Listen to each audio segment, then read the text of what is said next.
మంచి పని చేయడానికి ఇష్టపడతారు, సత్క్రియ చేయడానికి ఇష్టపడతారు, దేవుడు వారిని తప్పకుండా దీవిస్తాడు. నిజమే, మందిరం పరిచయం చేయటం, మందిరంలో సేవ చేయాలి. ఇంట్లో సేవ చేస్తున్నావు, ఇల్లు 10 సార్లు ఉంచుకుంటున్నావు, మందిరం వాకాలు ఓడ్చడానికి వస్తున్నావా? ఇంట్లో నీళ్ళున్నా లేవు చూసుకుంటున్నావు, మందిరంలో పరిశుద్ధులు ప్రార్థన పనులు తాగడానికి నీళ్ళున్నా లేవు చూసావా? నీ మీద బాధ్యత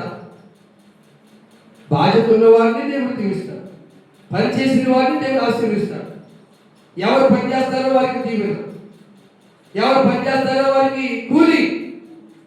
అందుకంటున్నాడు, దాసుడైనను స్వతంత్రుడైనను, లేక స్త్రీ అయినను పురుషుడైనను సత్కార్యం ఎవరైతే చేస్తారో దానికి ప్రతిఫలం ప్రభు వలన పొందుతారు, ప్రభు వలన పొందుతారు.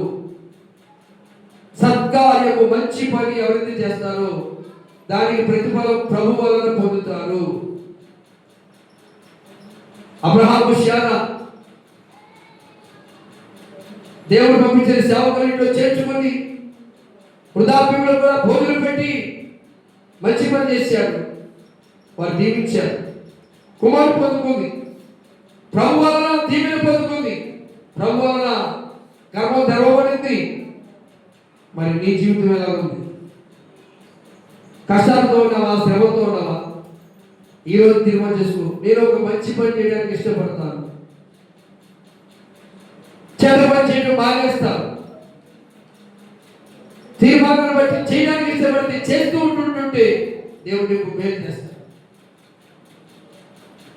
లూదియా దైవసేవకులు ఇబ్బంది పెట్టింది, అయ్యా మా ఇంటికి వచ్చి భోజనం చేయాలి, అయ్యా మా ఇంటికి వచ్చి విశ్రాంతి తీసుకోవాలి.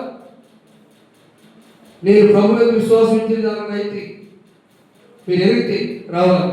ఒత్తిడి చేసింది, ఇబ్బంది పెట్టింది, తీసుకొచ్చింది, దీవించబడింది. వారు వచ్చి విశ్రాంతి తీసుకుని భోజనం చేసి ఆ సువార్త ప్రకటిస్తే వాళ్ళందరూ రక్షణ పొందారు. నీ జీవితంలో అలాంటి ఎంతో చూడాలంటే మంచి పని చేయడానికి ఇష్టపడతారు. మనుషులు చేసినట్టు కాక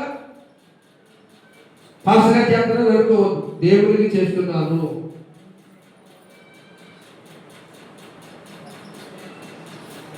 ధన్యవాదాలు ప్రతిఫలం పొందుతావు. అక్కడ అబ్రహాం సొదొమ పట్టణానికి వచ్చిన శత్రువులను జయించి ఆశీర్వాదం తీసుకొస్తున్నప్పుడు తను ప్రార్థన చేసిన రీతిగా, మొక్కుకున్న రీతిగా యాజకునికి అన్నింటిలో భగవంతుడు ఇచ్చాడు. బయటకు వచ్చాడు. సొదొమ గొమొర్రా పట్టణ ప్రాంతంలో, అయ్యా మీరే యుద్ధం సాధించారు కాబట్టి పట్టుకండి, మాకొద్దు, అపవిత్రులు మాకొద్దు అన్నాడు. అంతే.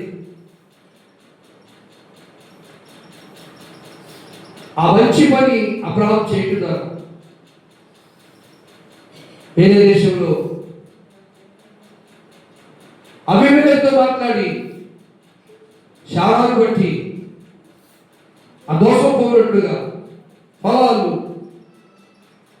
గొర్రెలు, మేకలు, ఒంటెలు, పశువులు, డబ్బు, ఐశ్వర్యం అబీమెలెకు ద్వారా అబ్రహాంకి ఇప్పించాడు దేవుడు. ఎందుకంటే అబ్రహాం మంచి పని చేశాడు, సత్కార్యం చేశాడు. చేస్తున్నావా? ఆ మంచి పని చేయడానికి మనసు ఉందా నీకు? ప్రార్థన కావడానికి 11 గంటలకు రావు, 12 టైం కొడుతున్నావు, అది మంచి పని కాదు. కష్టాల్లో, నష్టాల్లో, శ్రమలో ఉన్న వ్యక్తిని, ఒక వ్యక్తిని ప్రార్థన తీసుకొస్తున్నావా? నాకెందుకు వదిలేసి వచ్చేస్తున్నావు, అది మంచి పని కాదు. నువ్వు చేయవలసిన ఒక మంచి పని, సంఘాన్ని అభివృద్ధి పరిచి, సంఘాన్ని చీల్చే పని చేయకు, సంఘాన్ని పాడు చేసే పని చేయకు, సంఘాన్ని ముఖ్య సంఘం చేసే కళ్యాణాలు పెట్టుకో, దాని ద్వారా నష్టపోతావు. సంఘాన్ని అభివృద్ధి పరచడానికి సహకరించు.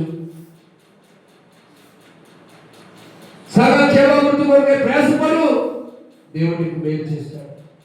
ప్రార్థన చేసుకుందాం. ప్రభువా ప్రార్థన నేర్పయ్యా, ప్రార్థించకుండా నేనుండలేనయ్యా, నీ పాదాలు తడుపకుండా నా పయనము సాగదయా, నీ పాదాలు తొలుపకుండా నా పయనము సాగదయా.